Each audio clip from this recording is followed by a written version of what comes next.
Well, hello everyone. This is Al Fadi, and I'd like to welcome you to our the Sira International channel.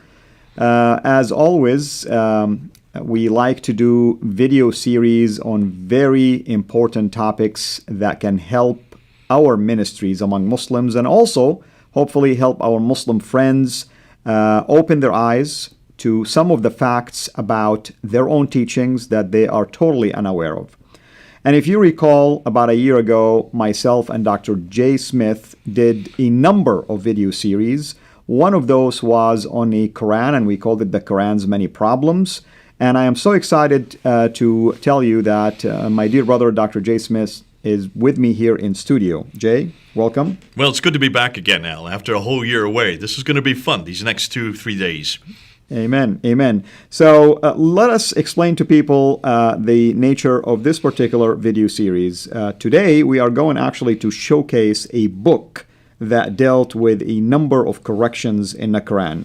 Would you like to elaborate a little bit more on that? Let me give you a quick historical what happened back in 2014. So we're in 2019. 5 years ago, I introduced a doctoral thesis by Dr. Dan Brubaker in a debate I did with Shabir Ali in Toronto in September of 2014. And at that time, I mentioned that Dr. Brubaker had discovered about 800, a little over 800 manuscript variants. These are consonantal variants, and I didn't show them. I wasn't permitted to do so. I just held them up, and you could see them from a distance.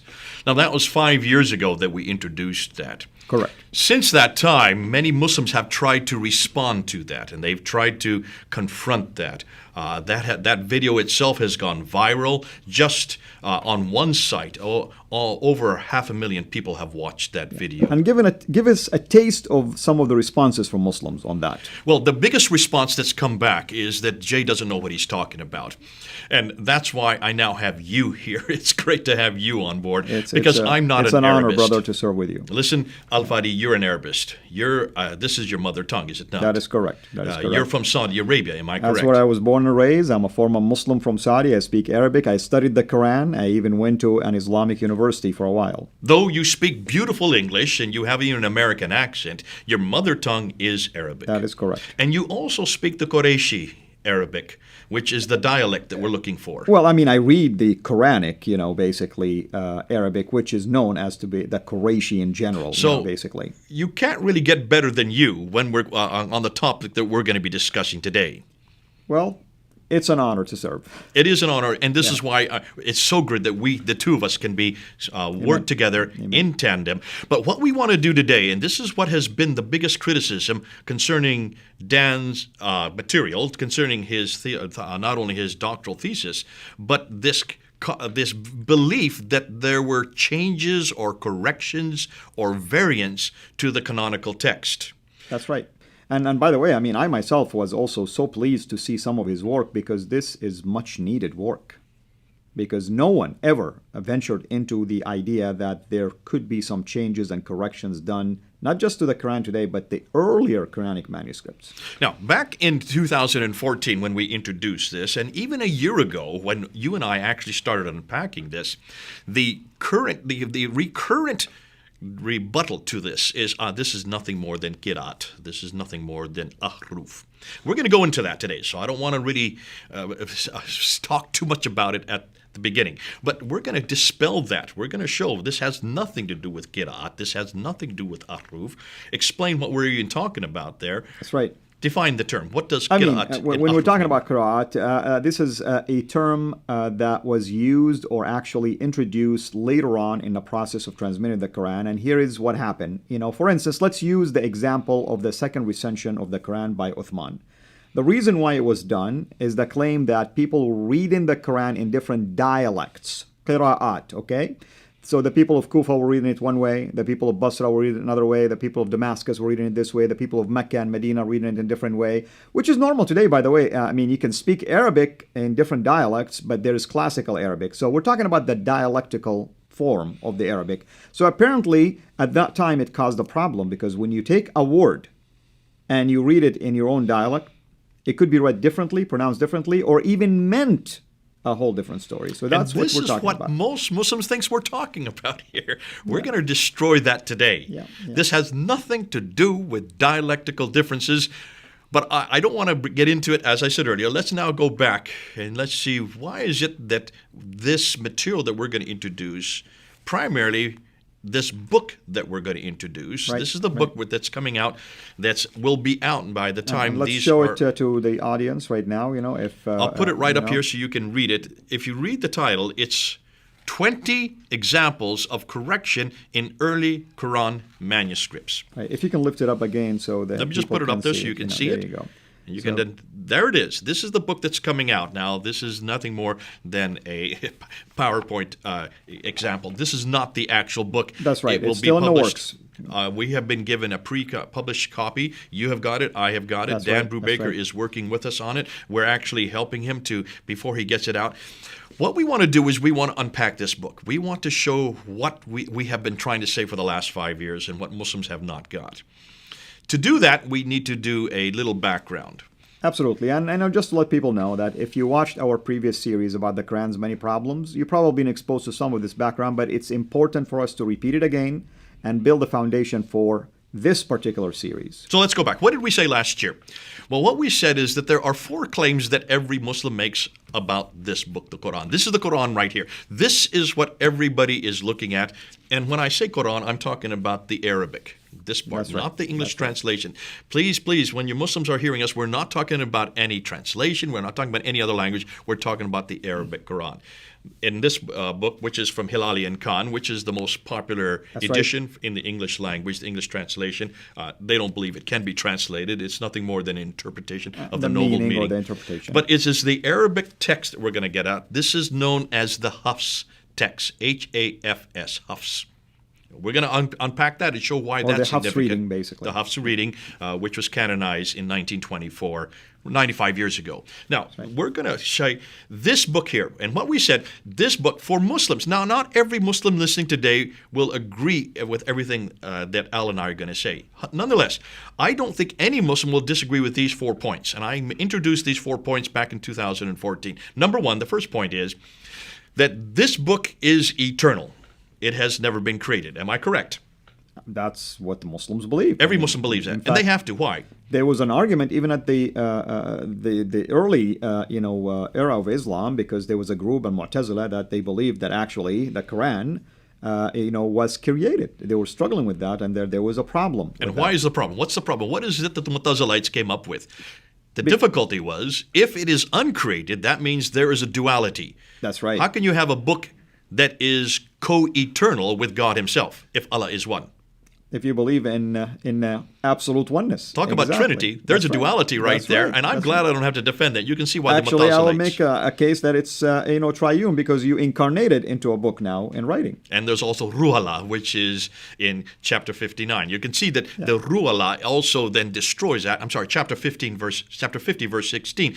That is as close to as your jugular vein, which means the Spirit of God is even on earth. That's right. There's a triunity that we don't even want to talk about. I would not want to defend that. Nonetheless, that's the first point, that it is uncreated, that it is co-eternal with God. That every Muslim has to say that because of chapter 85, verse 22, or Surah 85, ayah 22. The preserved tablets, referring to these preserved tablets that exist in heaven. Number 1, okay?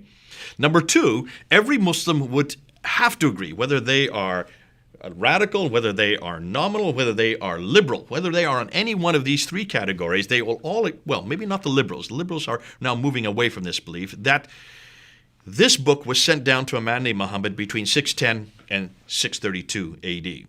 That 22, 23-year period, depending if you're doing the lunar calendar or our current calendar. So that 22 years, it was sent down.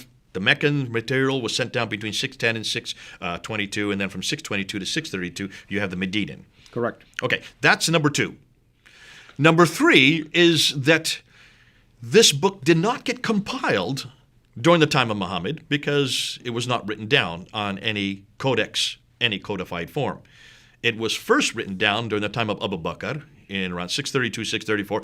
Then it had to be rewritten a second time at the time of Uthman. Right. Let's just put it to 650, 652. Correct. So roughly 20 years after Muhammad's death, it then finally gets written down in its codex, in its canonical form. Muslims believe this is it. And that's what they call the Uthmanic Rasm, basically. They call it the Uthmanic Rasm. That's the Arabic right here.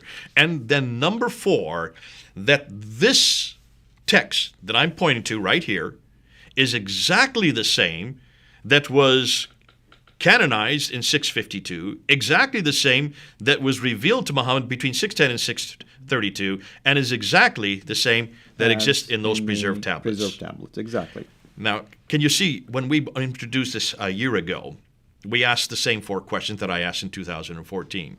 We cannot really sit there and try to dispute the first 2 categories. Eternality, how can you dispute that? Whether it was Muhammad received it, we're not there in the 7th century. There's no way that we can. That's right. We're going to waste our time even trying to talk. But the last 2 we can. The last 2 categories, that it was complete at the time of Uthman, and that it has never changed. That the book that we have in our hand today is exactly the same. Not just the same as far as that it looks the same. That it's exactly the same. Every word is the same. Every letter is the same. Even Muslims will say even the diacritical dots are the same. And I assure you, Jay, that many of these Muslims either don't speak Arabic or haven't even seen a manuscript of the Quran. Well, that's why I have you here, and that's why I'm so glad to be on your show, and that's why I'm so glad we're going to get together, because we're going to destroy those last 2. Because all we're going to ask, basically what we're saying, and here, listen, Muslims, hear me out. We're asking 2 simple things, well, actually 3 simple things.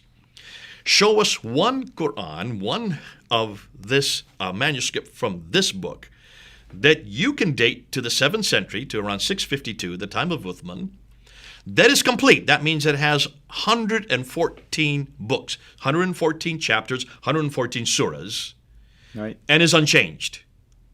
All right, let me repeat that. We just want one manuscript that is from the time of Uthman, that is complete and unchanged. And it matches this one identically. That's what we mean. Don't come to me and say, oh, we have one that is 98% complete. Well, does it match this one? That's the question.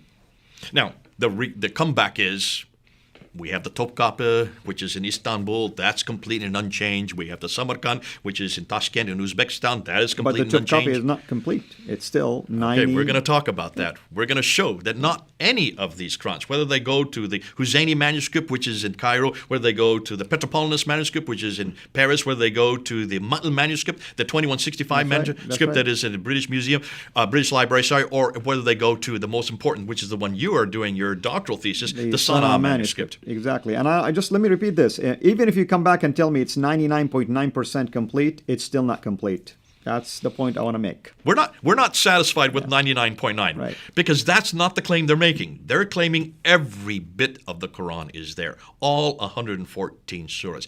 And they're claiming that every word, every letter. And that's the thing, Jay. I mean, you can tell me it's complete. Complete in what? In volume, in number of chapters, or complete also in every word, every letter, and so on and so forth. Okay. Now, why do they have to make these, especially the last 2 claims? Why do they have to put it on such a high pedestal? What's going on here, Al-Fadi?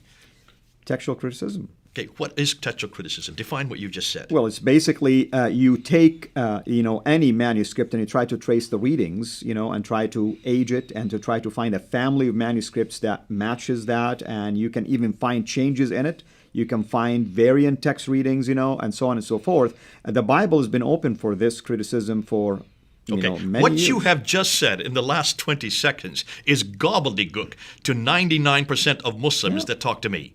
They have no understanding of what you have just created. And the reason why is this has never been done to the Quran. Absolutely not. What has been done to the Bible, we have done this for the Bible for the last 150 years. Wellhausen, remember Wellhausen back in the 1800s, 1900s, he was actually saying these very things. Textual criticism comes out of Germany. It comes out of schools like Tübingen in Germany, where they ask the same questions of the Bible. 100 and 150 years ago, they were saying, can you say that this book, the 5 books of Moses, were they really written in 1400 BC? Are they 3,400 years old? Where is the original? There were no originals.